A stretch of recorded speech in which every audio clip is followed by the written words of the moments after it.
ancient Chinese artifacts that don't make any sense. Yes. And it was so fascinating. The moment I saw it, I reached out to my guy. I was like, I got to talk to her because this is crazy. Deep in a dark lab, scientists zoomed in on a 5,000-year-old piece of carved green stone. For centuries, everyone figured these smooth ancient jades were just pretty ornaments or basic burial trinkets. But when the scientific scans finally came back, researchers hit a wall. What they were looking at wasn't primitive art. It was proof of impossible technology, vast secret trade routes, and a mind-bending reality about China's ancient past that completely changed what we thought humans were capable of back then. What scientists have discovered is absolutely a shock. The surprising reality of the artifacts. For decades, if you walked into a museum and stared at an ancient Chinese jade disc, the little plaque on the glass gave you a pretty standard story. It claimed these smooth green stones were just basic ritual trinkets, made by prehistoric farmers who really liked shiny rocks. Honestly, that explanation was neat, simple, and totally wrong. What's actually shocking about these artifacts isn't some crazy sci-fi conspiracy. The real shocker is a cold, mind-blowing truth that modern science only recently unlocked. When archaeologists and materials scientists pointed high-tech gear at these stones, they realized they weren't looking at cute decorations or primitive charms.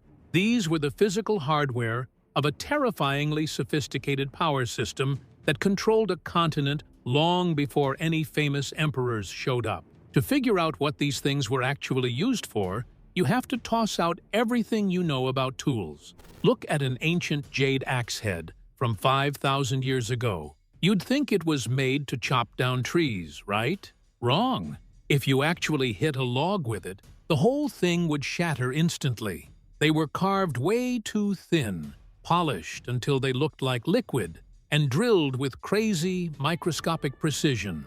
So, what's the big reveal here? It's the wild realization that ancient societies spent millions of painstaking hours creating items that were useless for physical labor on purpose. Take the two most famous shapes ever dug up, the Bai disc and the Kong cylinder. The Bai is a smooth, flat circle with a hole in the middle. The Kong is a square column with creepy faces carved on the corners and a hollow tube running straight down the center. People used to guess they were just abstract art, but recent digs showed their real job. They were literally cosmic machines. Back around 3,300 BCE, the ancient Liangzhu people used these items to anchor their entire world. The round B represented the massive circle of heaven, while the square Kong stood for the earth. That hollow hole running through the Kong wasn't a handle or a pipe. It was a spiritual highway, a line of communication designed to connect human rulers directly to the gods. These weren't just pretty personal items either. They were political weapons used in huge, dramatic rituals. By hogging all the jade, elite leaders claimed a total monopoly over the supernatural world. If you owned the Kong, you controlled the hotline to the heavens, which meant everyone else had to answer to you. The sheer effort behind this flex is mind-boggling.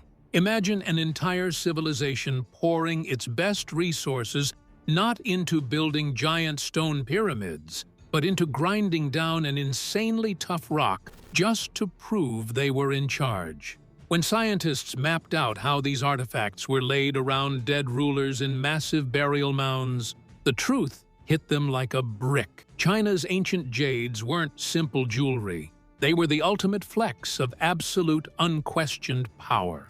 So how did a Neolithic society pull off precision engineering that shouldn't have existed yet? Tech that rewrote history. Now, here is where the story gets really wild. Understanding what these objects represented politically is one thing, but figuring out how on earth ancient people actually made them sent a shockwave straight through the scientific community. To get why this is such a massive deal, you have to understand the physical material we are dealing with. Ancient Chinese jade isn't soft, pliable clay or easy-to-carve soapstone. It is almost exclusively nephrite, a mineral so unbelievably dense, tough, and fibrous that trying to cut it with a steel blade barely leaves a scratch on its surface. Here is the kicker. The Neolithic cultures crafting these intricate artifacts didn't have steel. They didn't have iron.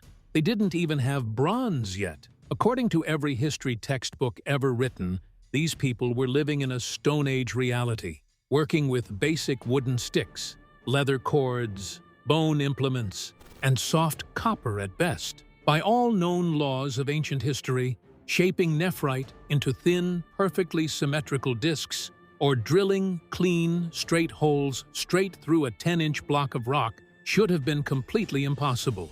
For a long time, historians just shrugged it off, assuming ancient workers spent their entire lives slowly rubbing plain river sand back and forth against the rock until it wore down over decades. That neat little theory completely fell apart when a team of material scientists decided to stop guessing and actually look closely. They brought in high-powered scanning electron microscopes and atomic force microscopes to inspect the microscopic wear patterns left inside the drill holes and fine line carvings of 4,000-year-old jades. What they saw under the microscope left them staring in absolute disbelief.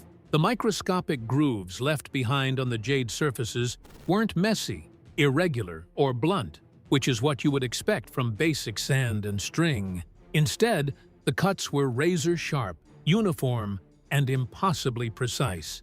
The mathematical depth and clean geometry of the micro-scratches proved beyond a shadow of a doubt that the tools used to slice through these jades were made of something vastly harder than the jade itself. When researchers ran the chemical and mechanical analyses to figure out what kind of material could possibly leave those specific markings, they arrived at a jaw-dropping conclusion. The ancient artisans were using high-grade industrial abrasives, specifically corundum, which is the mineral family containing sapphires and rubies, and in some mind-blowing cases, actual diamond aggregate. Let that sink in for a second. We are talking about prehistoric craftsmen using diamond-based polishing and cutting technology around 2500 BCE. Before this scientific discovery, the earliest documented use of diamond tools anywhere on the planet was traced to India around 300 BCE. This single microscopic finding instantly pushed back humanity's mastery of super-abrasive technology by more than 2,000 years. It completely flipped our understanding of prehistoric human intelligence on its head. These ancient workers weren't just blindly rubbing rocks together in the dirt. They were master materials engineers. They understood mineral hardness scales thousands of years before modern chemistry ever defined them.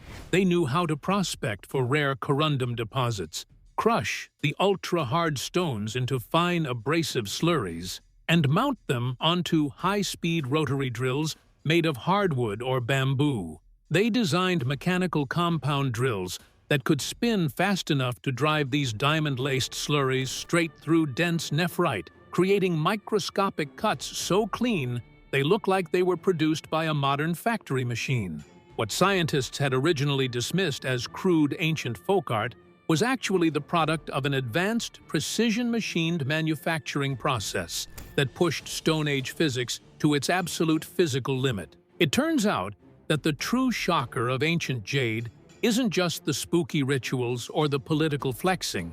It's the fact that these forgotten societies possessed high-level engineering capabilities that rewrite our entire timeline of human innovation. They were performing precision stone machining feats that scholars thought belonged exclusively to the modern industrial age, achieving perfection through a mind-boggling blend of material science and incredible human patience. Carving the jade was only half the mystery.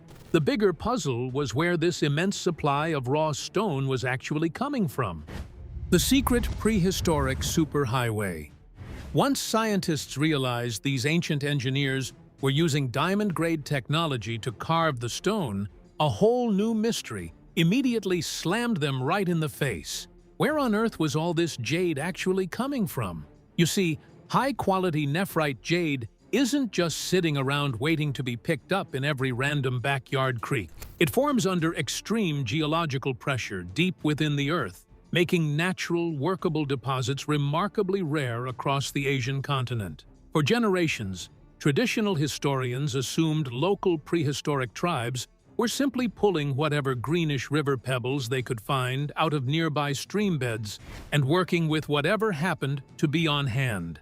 That lazy assumption completely blew up when geologists and analytical archaeologists teamed up to perform advanced, non-destructive chemical fingerprinting on hundreds of excavated artifacts. Using state-of-the-art laboratory techniques like Fourier transform infrared spectroscopy and Raman spectroscopy, scientists were able to analyze the exact molecular structure, crystal orientation, and subtle trace mineral makeup of the stones. Just like human DNA, every single jade deposit on planet Earth possesses its own unique chemical signature, a distinct geological fingerprint that reveals its exact geographical point of origin.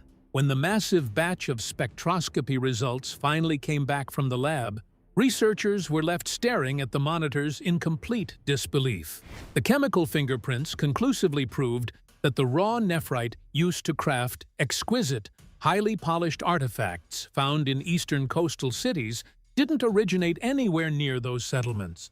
Instead, the raw stone had been systematically mined from treacherous geological deposits located hundreds, and in some truly mind-blowing instances, over 2,000 miles away in remote, brutal mountain ranges like the Kunlun Mountains in Xinjiang or deep within the freeze of eastern Siberia.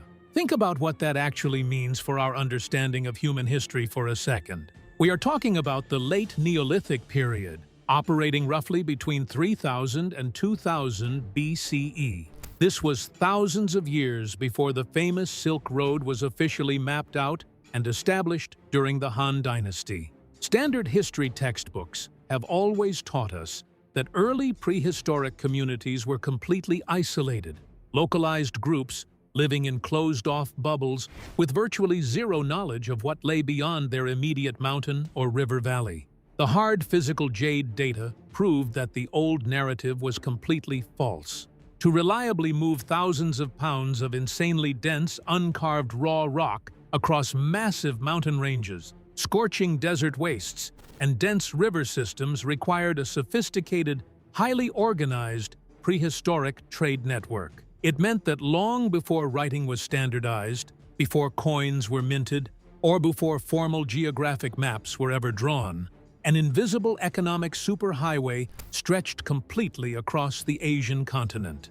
Expeditions of skilled prospectors, hardened traders, and heavily guarded transport caravans were routinely navigating terrifying, lethal terrain for months at a time, just to haul massive, rough blocks of green stone to elite regional workshops. This was not a random series of accidental, informal swaps between neighboring villages. It was an intentional, highly coordinated, continent-wide supply chain. Entire local economies were explicitly structured around the mining, overland transport, and high-end processing of this single sacred mineral. Furthermore, the spectroscopic testing revealed something else totally fascinating. Specific elite factions in different regions favored very precise types of jade, demanding specific colors, degrees of translucency, and mineral purity. Ancient buyers were incredibly discerning, running rigorous quality control checks on raw materials arriving from thousands of miles away before ever handing them over to master polishers. The scientific discovery of this prehistoric jade superhighway utterly shatters the old image of primitive, disconnected Stone Age tribes wandering aimlessly in the dark. It reveals a deeply interconnected ancient world where technical ideas, craftsmanship, and ultra-precious luxury goods flowed across vast distances with staggering efficiency. Science proved that humanity's desperate obsession with jade served as the primary catalyst for deep human connection across early Asia, laying down the foundational superhighways that would eventually shape the course of world history. And as these trade routes expanded, jade stopped being just a spiritual tool and became the ultimate currency of terrifying political power. Symbols of absolute power and sacred ritual. As these long-distance supply chains locked into place, the role of jade underwent a dramatic and sinister transformation. It wasn't just a tough stone, and it wasn't just a neat cosmic symbol anymore. Jade became the ultimate weapon of political intimidation and psychological control. To grasp how ancient rulers used these artifacts, you have to look at the terrifying atmosphere of early Bronze and late Stone Age statecraft. Imagine standing in a massive mud-brick ceremonial plaza 5,000 years ago. The air is thick with smoke from burning animal sacrifices. Drums are pounding in heavy rhythm, and standing high above the crowd is a shaman king. He isn't wearing iron armor or carrying a metal sword. Instead, he is draped in glowing green jade from head to toe. Among the most famous artifacts used in these intense public spectacles were the legendary Hongshan jade dragons, excavated from northern China and dating back to around 3,500 BCE. These aren't the long, majestic, four-legged creatures you see in modern Chinese New Year parades. They are strange, coiled, smooth beasts often called pig dragons because of their bizarre curled snouts and large, unblinking eyes. For decades, people assumed they were just cute animal amulets or primitive jewelry pieces. But detailed context from undisturbed archaeological sites revealed something far more calculated. These coiled dragons were worn suspended directly over the heart of high priests during dark, shamanic rituals. They functioned as physical badges of supernatural authority. In a world where terrifying droughts, sudden floods, and brutal diseases could wipe out an entire village in a week, the person who claimed to control the weather held absolute power over life and death. The pig dragon was the physical proof that the ruler possessed the spiritual power to summon rain-bearing clouds and command the fierce spirits of the sky. If you dared to question the leader's political authority, you weren't just defying a man, you were defying the cosmic dragon resting on his chest. As societies grew larger and more aggressive, the nature of these jade weapons became even more direct and explicitly violent. Archaeologists started unearthing large numbers of jade yue axes and ceremonial zhang blades. Much like the fragile wood-chopping axes, these weapons were intentionally built to be completely useless in actual combat. They were carved down to paper-thin proportions, decorated with delicate line engravings, and polished until they caught the sunlight like mirrors. When a king stood before his army or presided over a public execution, he held a glowing jade axe in his right hand. It was a visual threat carved in stone. The weapon didn't need to cut flesh on the battlefield because its real job was to project absolute, inescapable authority over his subjects.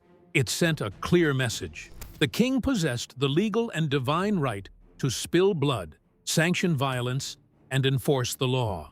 Modern scientific analysis of these ceremonial blades showed that they were repeatedly passed down through generations of rulers as sacred state heirlooms, accumulating prestige and fear over hundreds of years. The possession of the physical jade object literally defined who held legitimate state power. By turning an impossibly hard, highly prized mineral into badges of office, ritual amulets, and ceremonial execution weapons, early elites successfully transformed a simple geological rock into the ultimate psychological tool of absolute rule.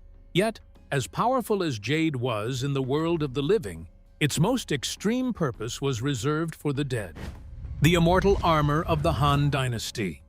While Neolithic rulers used jade to terrorize the living, the elites of the Han Dynasty took their obsession with the green stone to a truly jaw-dropping extreme. They decided to use it to conquer death itself. When modern archaeologists first broke into the undisturbed underground tombs of royal Han Dynasty princes back in the late 20th century, they were expecting to find gold coins, fine pottery, and ancient weapons. Instead, shining under the dim glow of their flashlights, they stumbled upon one of the most astonishing sights in the history of world archaeology: human corpses completely encased from head to toe in full suits of solid jade armor. These were not crude stone coffins or basic outer shells. They were custom-fitted, highly flexible suits composed of thousands of tiny, paper-thin, square jade plaques.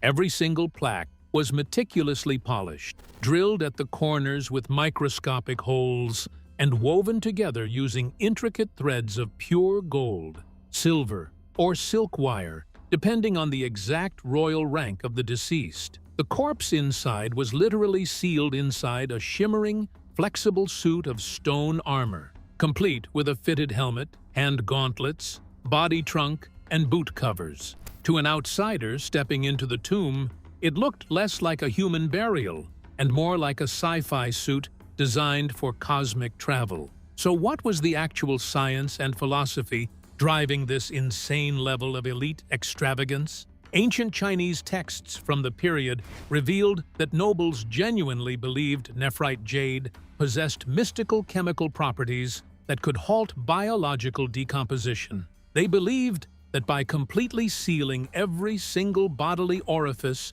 with carved jade plugs and encapsulating the physical flesh within a pure jade shell, the decay of the physical body would be frozen in time, preserving the vital life essence, the Hun and Po spirits, for all eternity. Jade wasn't just a symbol of status in the afterlife. They viewed it as a biochemical preservative that could grant physical immortality to the soul.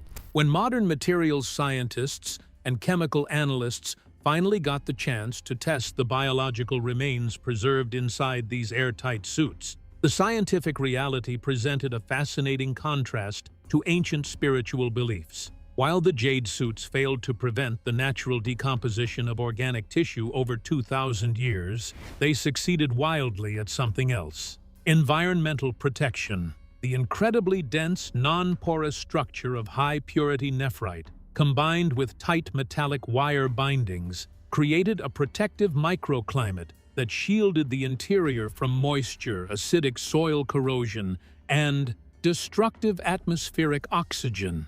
The sheer economic cost and labor required to craft a single gold-sewn jade suit was staggering beyond belief. A single royal suit, such as the famous armor belonging to Prince Liu Sheng discovered in Mancheng, required over 2,400 individual jade plaques and more than 2 pounds of solid gold wire. Scientists estimated that crafting just one suit required over 10 solid years of continuous, highly specialized labor by master artisans using fine abrasive drills and hand polishers. By turning raw stone into an elaborate armor for eternity, the Han elites elevated jade from an earthly political tool into a metaphysical vessel meant to conquer the laws of nature. They poured the vast wealth of an empire into constructing these immortal suits, creating an enduring testament to humanity's obsession with surviving the dark void of death.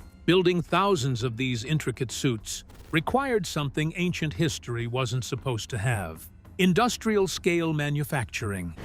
The industrial empire of Sangsingdui.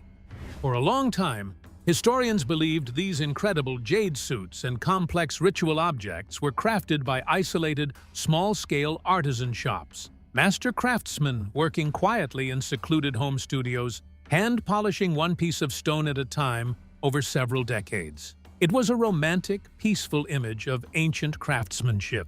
But when archaeologists began excavating the legendary Sangsingdui site in Sichuan, alongside other massive late Bronze Age ruins across China, that cozy image was completely obliterated. Beneath the dirt, scientists uncovered evidence of something completely unexpected for the ancient world: massive, highly organized, state-controlled industrial complexes dedicated exclusively to mass-producing elite jade goods. At Sangsingdui, archaeologists unearthed massive craft quarters containing thousands of finished jade pieces, semi-finished raw blocks, specialized drilling waste, and discarded reject fragments scattered across sprawling workshop floors. This wasn't home-based folk art. It was a full-blown assembly line operating over 3,400 years ago under strict state supervision. The sheer volume of standardized material proved that ancient jade manufacturing had been transformed into a massive, highly structured state industry designed to meet the unending demands of royal courts and military elites. To run an operation of this magnitude required an extraordinary level of labor specialization and social organization. High-resolution spatial mapping of the workshop floors revealed that different areas were dedicated to specific stages of production. One station was strictly used for rough-cutting massive boulders of raw nephrite, using long, multi-person saw blades lubricated with heavy quartz slurries. Another area was dedicated entirely to high-speed core drilling, where specialized workers operated heavy treadle-driven mechanical drills to punch clean central holes through round discs and hollow columns. A final station was staffed by master polishers who spent their entire days rubbing fine corundum powders onto the smooth stone surfaces to achieve a glassy mirror shine. Chemical analyses of the workshop waste products revealed that the state strictly controlled every single grain of raw stone entering the facility. Scrap pieces were never thrown away. Instead, tiny offcuts from large B-discs were systematically recut and re-drilled to make smaller animal pendants, hair ornaments, or tiny earplugs. The state treated raw nephrite like a strategic military asset, a precious resource that was cataloged, tracked, and processed with absolute mathematical efficiency. This industrial setup completely changes our understanding of ancient economic history.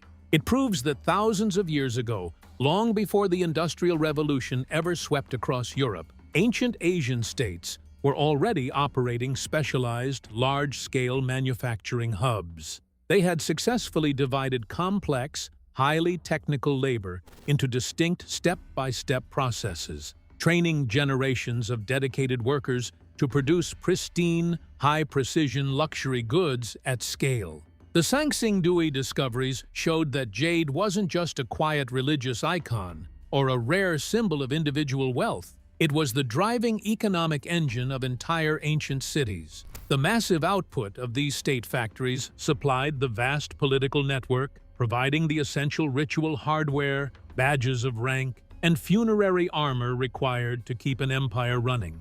By scaling up stone carving into a streamlined industrial enterprise, these ancient societies demonstrated a level of managerial genius, economic control, and logistical organization that rivaled the great production hubs of the modern world. When you piece all these scientific breakthroughs together, a totally unexpected story of human ingenuity begins to take shape, changing the story of human civilization. When you zoom out and look at all these incredible scientific breakthroughs together, you realize that the story of ancient Chinese jade isn't just about pretty rocks, creepy burial suits, or spooky shamanic rituals. It forces us to completely rewrite our deep human history. For well over a century, traditional Western-centric archaeology pushed a very specific narrative about how human civilization developed. The classic story went like this. Humans first built permanent cities, mastered hard metals like bronze and iron, invented written language, and only then developed high-level trade routes, complex industrial factories, and advanced engineering technologies. The physical reality of China's ancient jade cultures completely flips that old timeline on its head. Long before the grand imperial dynasties rose to power, long before written characters were carved onto oracle bones, and long before bronze foundries were casting massive ritual cauldrons, these late Stone Age societies were already operating at an astonishing level of technological and social complexity. They didn't wait for metal tools to build a sophisticated world. They simply invented mind-bending material science techniques to bend one of the hardest natural minerals on Earth to their will instead. Consider the sheer ingenuity required to build a continent-spanning civilization around a non-metallic stone. These prehistoric communities developed super-abrasive diamond technology thousands of years ahead of their time. They established massive, highly organized overland trade routes stretching over thousands of miles of lethal terrain to haul raw nephrite from remote mountains. They organized state-run industrial assembly lines that processed raw geological materials with modern factory precision, and they designed a unified, deeply persuasive ideological system where abstract shapes carved into green rock could unite or intimidate millions of people across vast geographic regions. This fresh perspective fundamentally changes how we evaluate ancient human intelligence. It proves that technological advancement isn't a simple linear ladder where every culture blindly follows the exact same path from stone to copper to iron to steel. Instead, these ancient Asian societies chose an entirely different technological branch, a path defined not by the smelting of soft metals, but by the ultimate mastery of high-precision mineral machining, abrasive chemistry, and intense material manipulation. They saw the infinite durability and natural beauty of nephrite jade and recognized that its true value lay in its ability to outlast human flesh, outlast wooden structures, and outlast memory itself. Furthermore, these scientific revelations challenge our understanding of what actually drives human innovation. We often like to believe that major technological leaps are always driven by practical survival needs, like building better hunting weapons, stronger agricultural plows, or faster transport vehicles. But the epic history of ancient jade proves that some of humanity's greatest, most revolutionary engineering breakthroughs were actually sparked by abstract desires. The desperate quest for spiritual connection, the hunger for absolute political dominance, and the eternal, hopeless ambition to conquer physical death. To achieve those lofty metaphysical goals, ancient humans were willing to push physics, chemistry, and social organization to their absolute limits. China's master plan.